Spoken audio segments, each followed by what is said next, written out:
Hi, let's talk about contemplative education from the paradigm of first, second, and third person inquiry and how that relates and can be practiced in community lab class.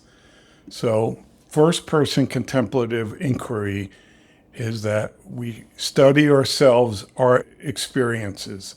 We notice our thoughts, our feelings, our somatic reactions, our impulses, our behavior.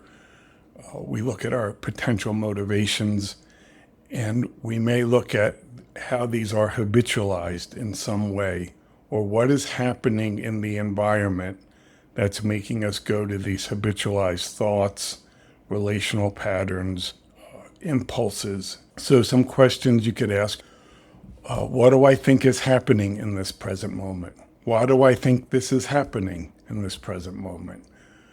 Is this really happening in this present moment? Is this some narrative I digested? What else may be happening in this present moment, right? You can ask yourself, what am I noticing now? Am I noticing my body, my breath, the tone of other people's voices, the color in the room? Am I noticing my thoughts? Am I noticing my feelings? Am I noticing other people's feelings? And also, are these habitualized ways that I go through the world that are manifesting in this current moment, which is what we all do? We have habitualized patterns. So how can we bring our awareness to these and potentially try to do something different? And you might even tell the class that I want to try something different. Right now I'm feeling angry, but I want to try to practice bringing more curiosity, right? You could ask yourself in this class, and I think throughout your life, a wonderful question is, what is my impulse? What do I want to do, right? Why do I want to do this?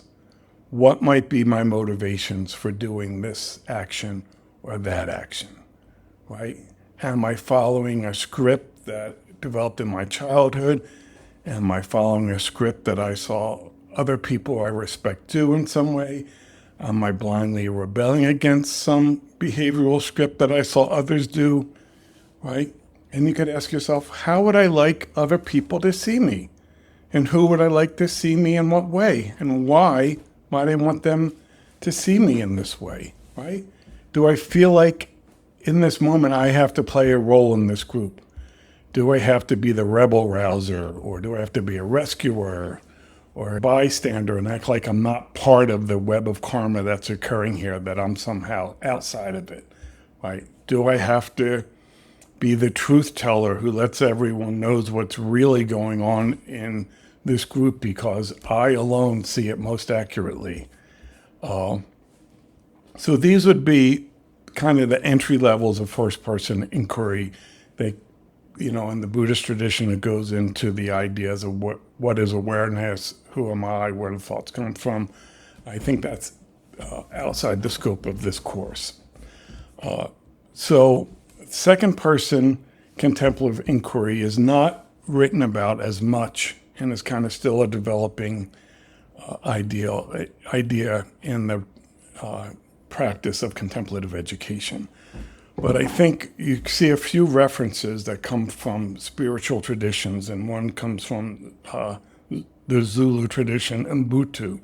You probably have heard this, but it's this recognition that I am because you are, that we are all deeply, deeply connected, and that my presence might be bringing forth certain feelings or certain habitualized roles or patterns, right?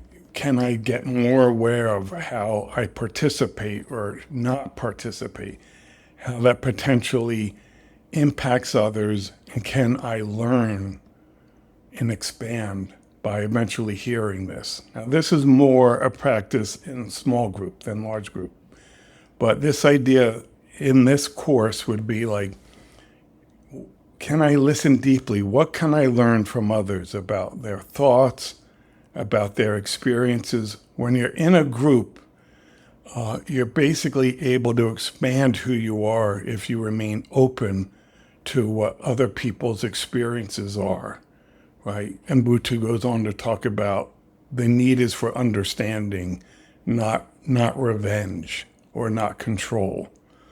And of course, with any tradition, there may be times when there may need to be some action and control taken. I think when I was leading these groups, I had a student get up and run around the room and kind of making guttural sounds, and I had to ask that student to leave, and as can happen, that student refused to leave, and then I ended course, and eventually that student got kicked out of Naropa. It was not, although that was his impulse, he didn't critically examine what its impact on others might be.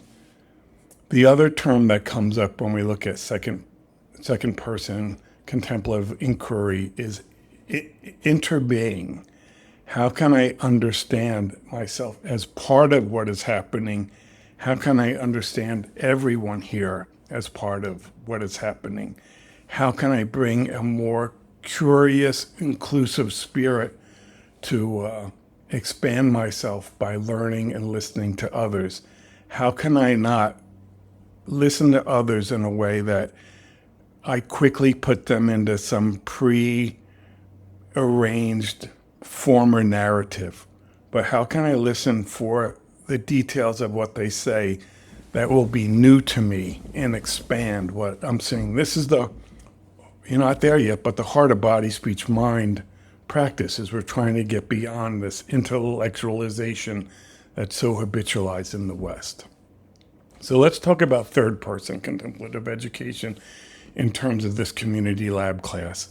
This is the main focus of this course.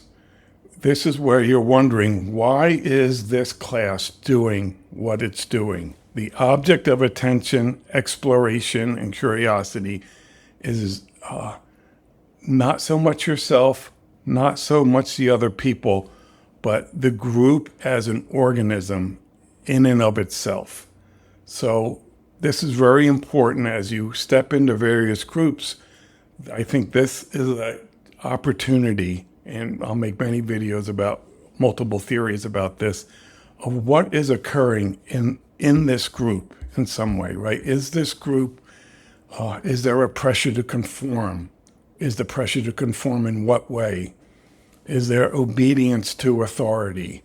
Who is seen as the authority on different topics? Why are they seen as the authority? Why did I place them there? Why did the group place them there? Is there a defiance to authority? Why is that occurring in some way?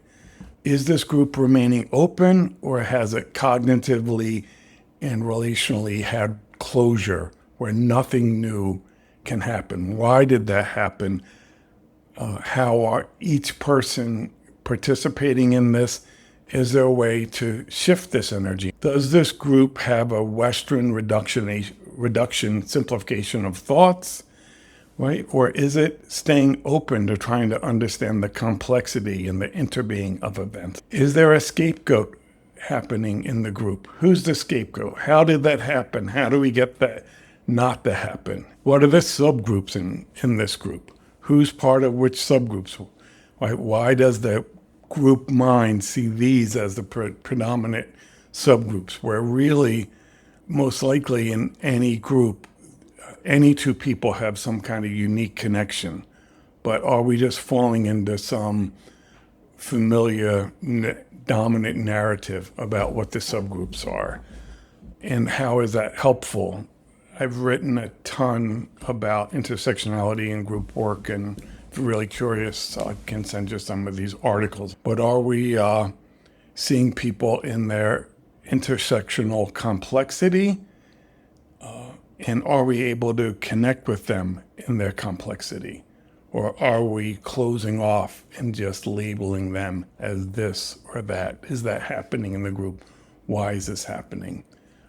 And I will cover all these in future videos, but you could ask yourself, is groupthink occurring? Are we all believe the same thing, right? Why aren't alternative points of view being expressed, right? What might we be missing?